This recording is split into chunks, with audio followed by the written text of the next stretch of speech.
Maximus Analysis here for July 21st, 2015. Excuse me. ES price action to me is just showing one of two things. The breakout guys will have to get squeezed a little bit, and I think that, again, there might be additional selling coming under the 2051 area. Okay, the area that we want to see to get supported is a band of about, I'd say, 20 S&P points. We want to see if they're going to hold basically the 2139.50 area to the 2116 area. This is the area that they need to hold in order to bounce. Again, we want to see if they're going to come down with a forceful type of candle, which would equate to something similar, not just only to the Brexit, but more of a bigger, stronger type of candle. Or are they going to come down with very small type of candles and then you get a retracement here? Either way, the long here has a better risk-reward ratio than, excuse me, I have a little sore throat, then you just trying to go long here. It doesn't make any, not that it doesn't make any sense. So what you're going to start seeing now is the crabs and all the other snake oil people are then saying how they were been bullish for such a long time. Again, make sure that you have one or two things about the people that are giving you this information.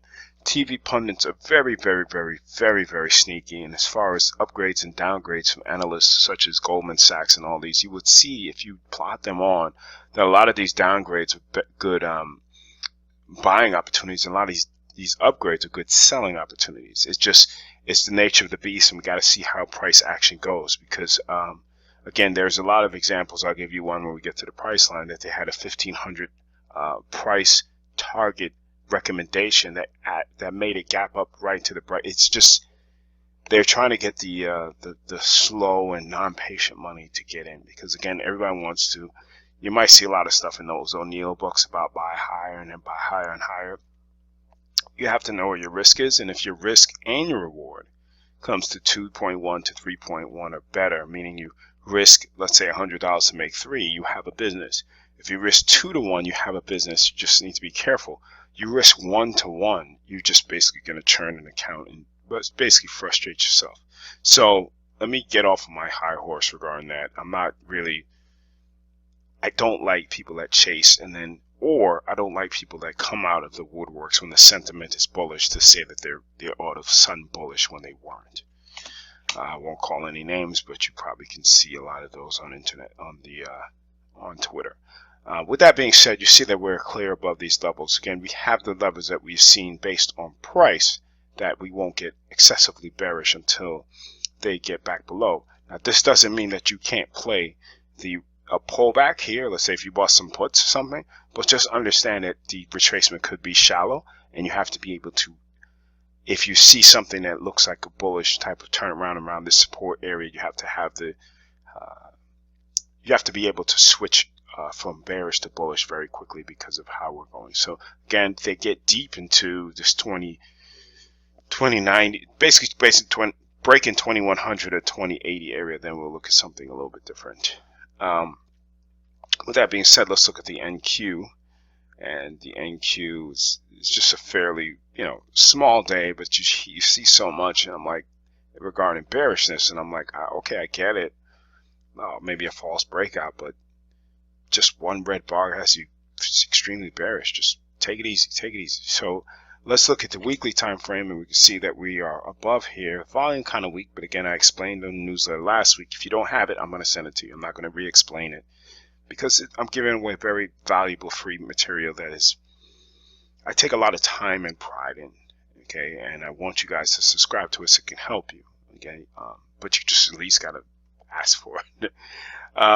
You have the YM that is at 18,500 basically, and we'll see if this is a false breakout. They got to the new highs, but we want to see these levels held on retracements, and this mid level of 17,900 and this down level of 17,450, 17,500 is where we don't want the retracement to come in a matter of a week.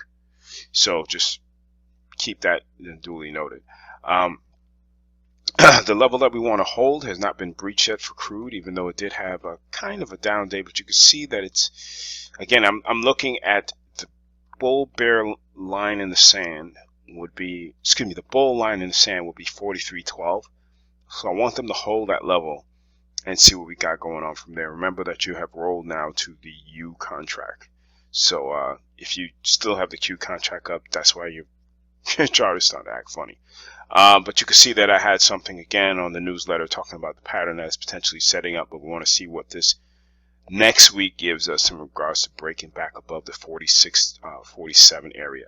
Gold popped up actually today, but want to see if there's going to be any type of volume, or if they're going to come back, to the downside. It really popped up probably around this level, and if you look on the weekly time frame, you can see that's around the 200-day moving average, close thereabouts. So you have the bearish engulfing, but we want to see if they have any more. Again, I think that there's so many stops underneath the 1300 that they have to go get them to pop them up, and it'll probably be really, really good pop. But that's the low risk reward trade to me, looking at the gold complex. Going into a couple names quickly, we can see that Apple, again, another shooting star pattern, lower high, going to the weekly time frame. You can see that again, it's still middle-ish of the channel, but again, it looks like if they can come, they'll probably come take this 90. They have the 200. Once they get below that, you got the stops below here. People that bought, so you got kind of a dead cat bounce. And when I say dead cat bounce, it's based on the volume that I'm seeing here and where the trend is. So you see that one setting up. Again, we'll see how they look for tomorrow, and maybe start a position in regards to that. You had Facebook gave back yesterday's entire day, but again, it's just a sloppy pattern to me on the longer time frame. But if you're in from below here, and if you're in from here, I would suggest just locking in some profit. You can peel some position, you can roll the option, meaning you sell one that you have bought if it's a directional play, and then you buy a cheaper one that's probably the same month, so you lock in the profit. The difference is the locked in profit. You had Google, again, kind of just in no man's land in regards to the weekly time frame. Excuse me. So you see the volume has been pretty light, but again, it's just a sideways churning pattern. But at the end of the day, they're still holding these highs right here. Okay, they still have held them so far. So we have to respect that. But again, we would prefer to have a little bit less grinding that I showed on that other newsletter. That's what I'm saying, is that it needs to resolve itself, and it just hasn't yet. So we'll continue to watch that one from here. Let me see what I think. Chipotle, actually look at the 15-minute to see where it is, and voila, where are we? Nope. Let me put the 24-hour on.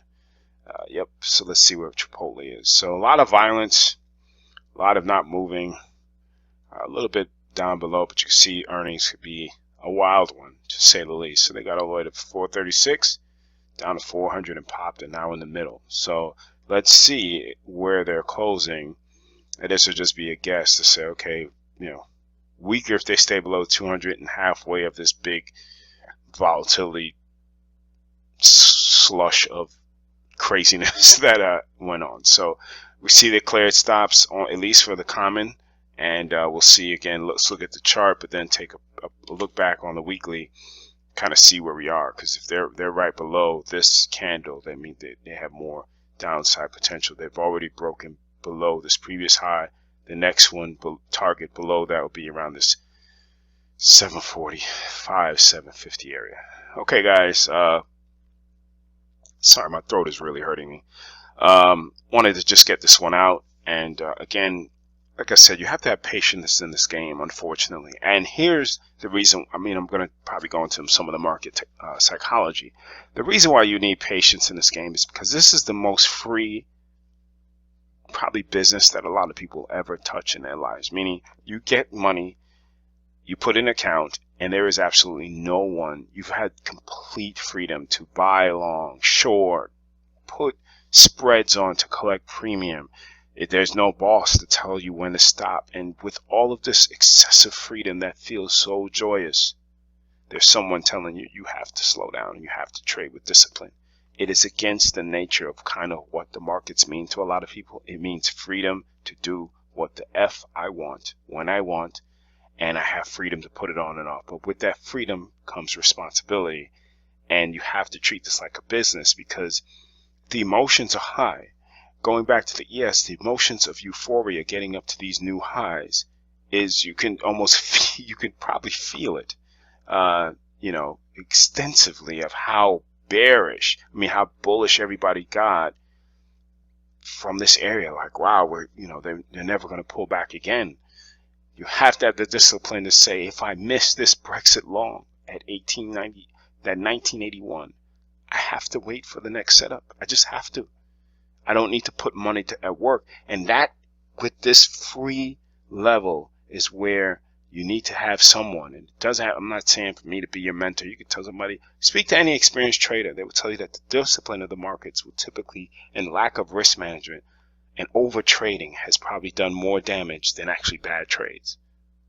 Just think about it for a second. Have a great night.